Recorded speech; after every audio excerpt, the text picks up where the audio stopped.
പ്രതാപ്ഗഡിൽ സൗജന്യ ഡീസലിനായി ജനങ്ങൾ ജീവൻ പണയപ്പെടുത്തിയ വാർത്ത ശരിക്കും ഞെട്ടിക്കുന്നതാണ്.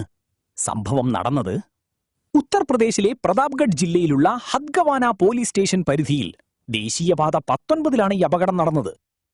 അപകടം ഗുജറാത്തിൽ നിന്ന് കൊൽക്കത്തയിലേക്ക് പോവുകയായിരുന്ന ഡീസൽ ടാങ്കർ നിയന്ത്രണം വിട്ട് റോഡരികിലെ കുഴിയിലേക്ക് മറിഞ്ഞു.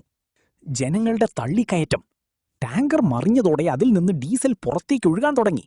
വിവരമറിഞ്ഞ നാട്ടുകാർ പാത്രങ്ങളും ബക്കറ്റുകളുമായി ഡീസൽ ശേഖരിക്കാൻ ഓടിക്കൂടി. വലിയ അപകട സാധ്യത.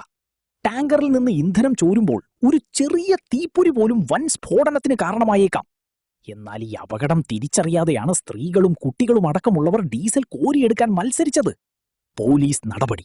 വിവരമറിഞ്ഞ് സ്ഥലത്തെത്തിയ പോലീസ് സംഘം ഏറെ പണിപ്പെട്ടാണ് ജനങ്ങളെ അവിടെ നിന്ന് മാറ്റിയത്. ഹൈവേയിൽ വലിയ ഗതാഗതക്കുരുക്കും ഇതിനെ തുടർന്നുണ്ടായി.